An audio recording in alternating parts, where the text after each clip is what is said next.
Hello friends, welcome to my YouTube channel. Exercise 13.1 से question number 1 करेंगे। Following are the car parking charges near our railway station. एक railway station के पास के जो car parking charges है वो दिए हुए हैं। 4 आवर्स का चार्ज है 60 रुपीज़, 8 आवर्स का चार्ज है 100 रुपीज़, 12 आवर्स का चार्ज है 140 रुपीज़ और 24 आवर्स का चार्ज है 180 rupees. Check if the parking charges are in direct proportion to the parking time. आपको ये चेक करना है कि जो चार्ज है ना, पार्किंग चार्ज जो है वो पार्किंग टाइम के क्या डायरेक्ट प्रोपोर्शन है या नहीं है। अब कोई चीज़ डायरेक्ट प्रोपोर्शन में तब होती है जब उन दो वैल्यूज़ के बीच में थ्रो आउट जो रेशियो है वो सेम रहता है। इस क्वेश्चन को करने के दो तरीके हैं, मैं आपको बारी बारी से दोनों तरीके समझाता हूँ। तो पहला जो सॉल्यूशन का तरीका है वो तो यही है कि हमें पता होता है कि जब भी कोई चीज़ डायरेक्ट रिलेशन में होती है, डायरेक्ट प्रोपोर्शन में होती है, तो उसमें जो दो वैल्यूज होती हैं, मान लीजिए x और y जो होती हैं, उनका जो रेशियो है ना वो थ्रू आउट सेम रहता है। अब अगर मैं इस वैल्यू को यहाँ पे x मान लेता हूँ, टाइम को मैं x मान लेता हूँ और रुपीज़ को मैं y मान लेता हूँ और बारी बारी से इनका रेशियो निकालता हूँ सबका, तो मुझे पता चलेगा कि ये आपस में डायरेक्ट प्रोपोर्शन है या नहीं है। तो पहले ले लेता हूं मैं 4, ये मेरा टाइम हुआ, ये रुपीज़ हुआ 60। इसे मैं R1 का नाम दे देता हूं रेशियो 1। तो इसका रेशियो निकालता हूं तो ये कट गया 1/15। दूसरा R2, टाइम है 8 आवर्स और 100 रुपीज़ चार्जेस है। इसकी रेशियो निकालता हूं तो 2 से करके ये 4 आ गया, ये 50 आ गया, फिर 2 से करके ये 2 आ गया, ये 25 आ गया, आगे कटना बंद हो गया। R3 रेशियो 3, 12 आवर्स हैं और 140 रुपीज़ है, तो 12 आवर्स और 140 रुपीज़। इसका रेशियो निकालता हूँ तो 2 से डिवाइड होके 6 आ गया, ये 70 आ गया, ये फिर से 2 से डिवाइड होके 3 आ गया, ये 35 आ गया, आगे कटना बंद। ये इसकी रेशियो है फाइनल। चौथा है 24 आवर्स, तो R4 यानी 24 आवर्स का जो टाइम रुपीज़ है वो है 180। इसकी रेशियो निकालते हैं, 2 से किया तो 12 आया, ये 90 आ गया, इन्हें 2 से काटते हैं तो 6 आ गया, ये 45 आ गया, ये 3 से कट रहे हैं, ये 2 पे चला गया और ये 15 पे चला गया। अब आपके सामने ये 4 रेशियोज़ हैं, इनके बीच में जो रेशियोज़ है ना वो चारों ये रही।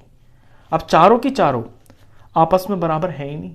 अब चारों से भी मतलब नहीं है, अगर कोई एक भी बराबर नहीं होती ना तो भी ये आपस में डायरेक्ट प्रोपोर्शन नहीं होते।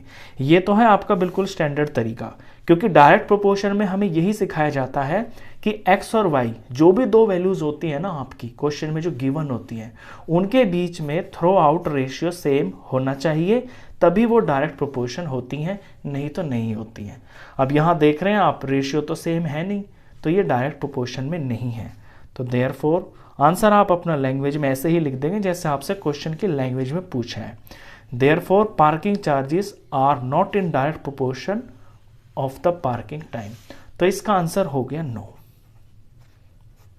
अच्छा, इसका दूसरा तरीका भी है। दूसरे तरीके में यह है कि आप एक एक घंटे का पार्किंग चार्जेस निकाल के दिखाएंगे। अगर हर घंटे का पार्किंग चार्ज सेम आता है तो ये आपका डायरेक्ट रिलेशन है। दूसरा तरीका भी मैं बता देता हूं आपको। मतलब 4 घंटे का पार्किंग चार्ज है ₹60, इन्हें मैं C1 से डिनोट करता हूं।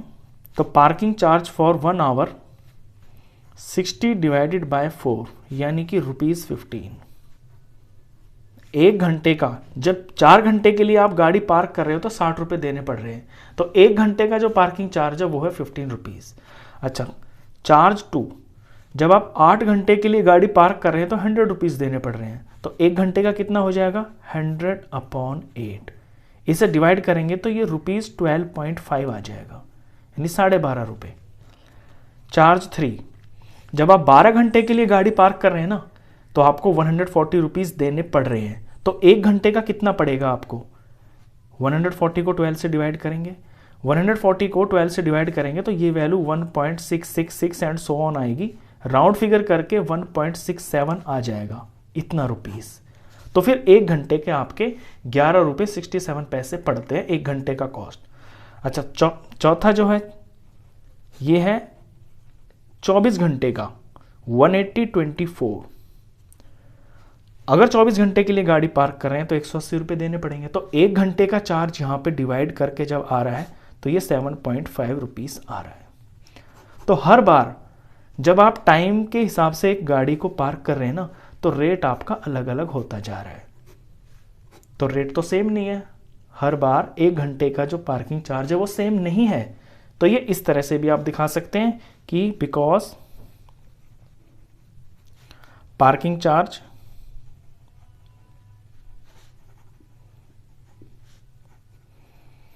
For an hour is not equal, is not same कह सकते हैं। देयरफॉर ये जो चीज़ है पार्किंग चार्जेस आर नॉट, मैं शॉर्ट में लिख रहा हूं, are not directly proportion to parking time. दो तरीके हैं आपके पास, इस तरह से 1-1 घंटे का निकाल के भी दिखा सकते हैं, या फिर जो मैंने पहले बताया कि आप सिंपली, ये सबसे बेस्ट तरीका होता है, ये आपका हर जगह एप्लीकेबल होता है। जब भी आपकी दो वैल्यूज होती है ना, तो सिंपल आप उनके बीच में रेशियो निकाल दे। रेशियो अगर बराबर है तो डायरेक्ट प्रोपोर्शन है, बराबर नहीं है तो आंसर आपका नो। तो इस वीडियो में बस इतना ही। नेक्स्ट क्वेश्चन के लिए मिलते हैं फिर नेक्स्ट वीडियो में, तब तक के लिए गुड बाय।